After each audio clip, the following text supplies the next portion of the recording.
আসসালামাইকুম dear student, আজকে আমরা অর্ডিনারি ডিফারেনশিয়াল ইকুয়েশনের এই প্রবলেমটা সমাধান করব। এটি হচ্ছে non homogeneous linear differential equation with constant কোএফিসিয়েন্টসের একটা টপিক। সো নন হোমোজেনিয়াস বা অসমমাত্রিক ফাংশনের অসমমাত্রিক অন্তরক সমীকরণ সমাধান করার অনেকগুলো ম্যাথ আমি অলরেডি করছি। আশা করি তুমি সেগুলো দেখতেছো বা দেখতে থাকবে সামনে। সো মাই ডিয়ার স্টুডেন্টস, প্রথমেই আমরা এখানে যেটা করব, আমরা এটাকে এই পার্টটা নিয়ে প্রথমে কাজ করব, পরে হচ্ছে আমরা এই পার্টটা নিয়ে কাজ করব। এই পার্টটা থেকে আমরা পাবো কমপ্লিমেন্টারি সলিউশন, আর এখান থেকে পাবো আমরা পার্টিকুলার সলিউশন। তো ধরি যে এটা ট্রায়াল সলিউশন, ধরি এই যে সমীকরণটা আছে এটা ট্রায়াল সলিউশন হচ্ছে y equal to e to the power mx। So এখান থেকে আমরা দেখো এই যে D square Y by D x square, এটা আর হচ্ছে এই ক্যাপিটাল ডি স্কোয়ার, আসলে এই ডি স্কোয়ার ওয়াই একই কথা। এবং এখানে আমরা এই ডি স্কোয়ারের জায়গায় আমরা হচ্ছে এম স্কোয়ার দিয়ে রিপ্লেস করব যখন আমরা অক্সিলারি ইকুয়েশন বের করব। আর যেটা হচ্ছে ওয়াই, এই ওয়াইয়ের জায়গায় আমরা 1 দিয়ে রিপ্লেস করে দিব যখন আমরা হচ্ছে তোমার অক্সিলারি ইকুয়েশন বের করব। আর রাইট সাইডে লিখবো 0। তো চলো আমরা সেটা করি, তখন তোমরা এমনি বুঝতে পারবা। So auxiliary equation by the এই রিলেটেড অনেকগুলো ম্যাথ এমনি করছি আগে, সো ওগুলো দেখলে এমনি বুঝতে পারবে, এমন না যে বুঝতে না পারার কোনো কারণ নেই অ্যাকচুয়ালি। সো এটাকে আমরা রিপ্লেস করলাম হচ্ছে আমরা এম স্কোয়ার দিয়ে। ওকে, সো এম স্কোয়ার প্লাস আমি ওয়াইকে বলছিলাম 1 দিয়ে রিপ্লেস করব, আর রাইট সাইডে বলছিলাম 0 দিব, সেটাই আমি করছি। এখান থেকে আমরা এম এর মান বের করে আমরা হচ্ছে এই জায়গায় বসিয়ে দিব। সো এখান থেকে এম এর মান কীভাবে বের করবা, দেখো এম হচ্ছে এখান থেকে লেখা যায় এম স্কোয়ার ইকাল টু হচ্ছে -1, তাই না? আর আমরা জানি যে -1 মানে কি বলো দেখি, -1 মানে হচ্ছে আয়োটা স্কোয়ার, এটা আমরা জানি। -1 মানে iota square.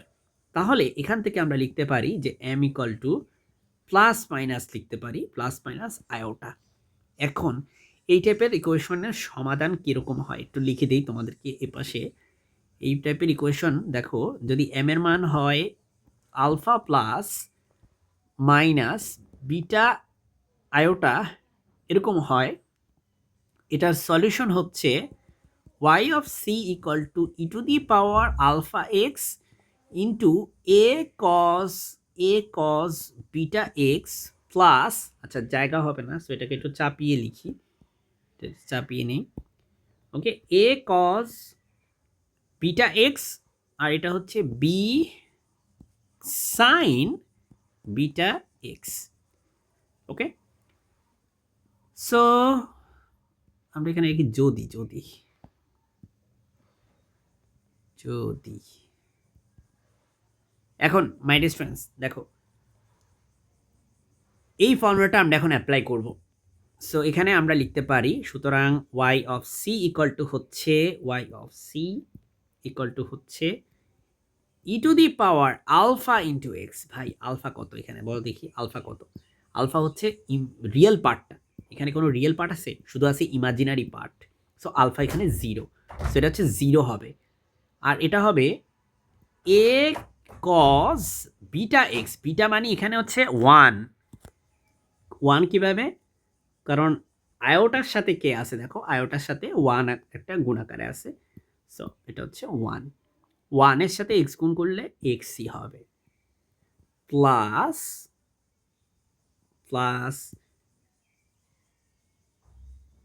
B sine beta X আবারও। সো বিটা এক্স মানে বিটা যেহেতু 1, সো এটা হবে বি সাইন এক্স। সো এটা হচ্ছে আমাদের কমপ্লিমেন্টারি ইকুয়েশনের solution. By the way my dear students, e to the power 0 মানে হবে 1।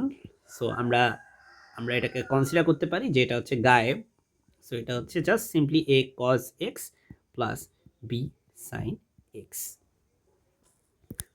এরপরে হচ্ছে পার্টিকুলার সলিউশন। পার্টিকুলার সলিউশনের জন্য আমরা এই ইকুয়েশনটা আমাদের কাজে লাগবে। সো ইকুয়েশনটা আমরা একটু তুলে নিচ্ছি, যেহেতু আমরা পার্টিকুলার সলিউশন বের করব। সো দেখো, পার্টিকুলার সলিউশনের জন্য আগে এই ইকুয়েশন নিয়ে একটু ডিল করি, চলো। পার্টিকুলার ইন্টিগ্রাল কিভাবে ডিল করবা? এই ইকুয়েশনে আমরা এটাকে লিখতে পারি, এটা যে কথা d square y plus y equal to cos square x লেখা একই কথা, কারণ ডি মানে হচ্ছে আসলে d square by D x square, আর ডি স্কোয়ার ওয়াই মানে হচ্ছে তোমার এটা, মানে second derivative of y. So এখান থেকে আমরা যেহেতু রিপ্লেস করছি ফাইন, এবার আমরা এখান থেকে লিখতে পারি, দেখো ওয়াইকে আমরা কমন নিতে পারি, কমন নিলে হবে ডি স্কোয়ার প্লাস ওয়ান, ওয়াইকে কমন নিয়ে নিলাম। এখান থেকে আমরা ওয়াই ইকুয়াল টু লিখতে পারি 1 by D square plus one, 1 by D square plus one, এর সুন্দর করে একটু লিখতেছি দাঁড়াও, 1 by D square plus one, আর এখানে কজ স্কোয়ার এক্স। সো এইটাই আসলে পার্টিকুলার সলিউশন আর কি, ঠিক আছে। এখন দেখো কজ স্কোয়ার এক্সকে আমরা লিখতে পারি, কজ স্কোয়ার এক্সকে আমরা লিখতে পারি 1 প্লাস কজ 2x, তবে এর সাথে একটা হাফ আসবে গুণ আকারে, এখানে সে হাফটা নিয়ে নিলাম। সো এই হাফের সাথে 1 গুণ করলে হবে হাফ। সো এখানে আমরা লিখতে পারি 1 by D square plus one into half, D square plus one into half, plus one into এখানে half, plus 1 by D square plus one into half into cos 2x, half into cos 2x, half into cos 2x। দুই পার্টে ভাগ করলাম, আর কিছু না। তো ভাই এটা হচ্ছে 1 হয়ে যাবে, কিভাবে এটা 1 হয় সেটা আমরা একটু দেখাই। আচ্ছা, আমি যদি চাই আমি কি এখানে ই টু দি পাওয়ার 0 দিয়ে গুণ করতে পারি না? অবশ্যই পারি, because E to the power 0 মানে 1। সো আমি কারোর সাথে 1 দিয়ে গুণ করলে তার তো কোনো ক্ষতি হচ্ছে না, তাই না? সো আমি এখানে 1 দিয়ে গুণ করতেই পারি, that is my choice. So আমি ই টু দি পাওয়ার 0 দিয়ে গুণ করলাম। আচ্ছা ওকে, so E to the power 0 আমরা জানি ই টু দি পাওয়ার 0, আচ্ছা e to the power 0 into x, e to the power 0 into x দিয়ে গুণ করবো, not e to the power 0, wait e to the power 0 into x. So আমরা একটা কাজ করে গেছি, এই হাফগুলো একটু ভেজাল লাগতেছে, এই হাফগুলো আমরা হচ্ছে এগুলো হচ্ছে সামনে নিয়ে যাই। হ্যাঁ দাঁড়াও, হাফগুলোকে সামনে নিয়ে যাই, তাহলে একটু ডিসেন্ট লাগবে ক্যালকুলেশনটা। যেমন এই হাফটাকে একটু ভেজাল লাগতেছে আমার কাছে, সো এটাকে আমরা একটু সামনে নিয়ে গেলাম, so that it looks very dissent. Okay so এখন ডিয়ার স্টুডেন্টস মোটামুটি ঠিক আছে।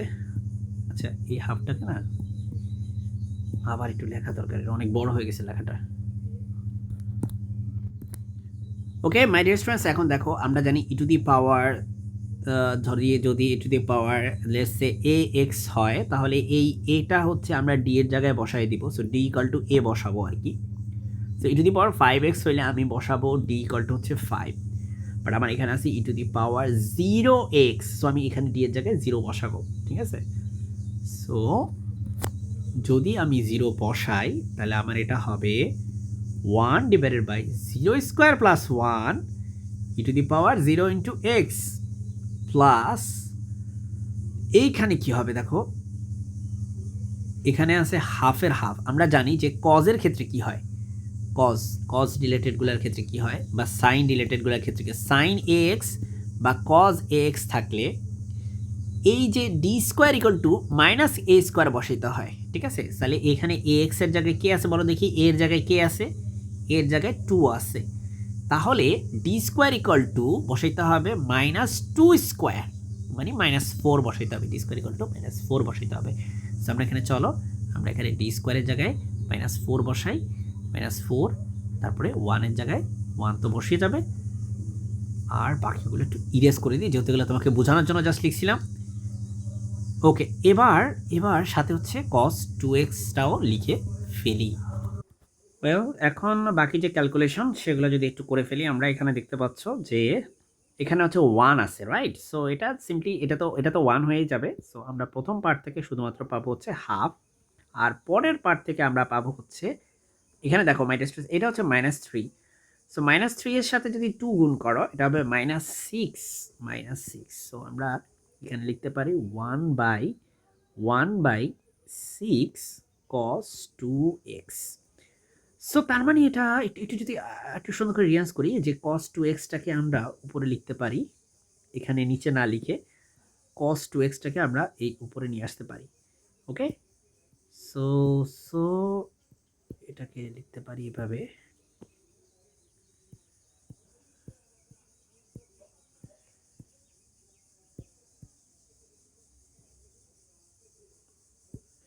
ওকে, সো এই হচ্ছে আমাদের মোটামুটি বলতে পারো আমাদের পার্টিকুলার ইন্টিগ্রাল বা হচ্ছে পার্টিকুলার সলিউশন। এখন এই দুইটা সলিউশন আমরা এক করব। আমরা কমপ্লিমেন্টারি সলিউশনের সাথে পার্টিকুলার সলিউশনকে অ্যাড করে দিলে আমাদের সমাধান কিন্তু চলে আসবে।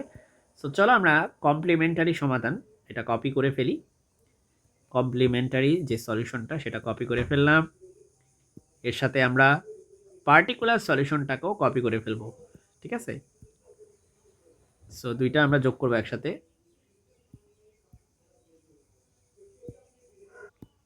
ওকে, সো কমপ্লিমেন্টারি যে সলিউশনটা সেটা হচ্ছে এইটুকু, আর পার্টিকুলার যে সলিউশনটা সেটা হচ্ছে এইটুকু। এই দুইটা আমরা যদি যোগ করে দিই তাহলে কিন্তু আমাদের সাধারণ সমাধান চলে আসে।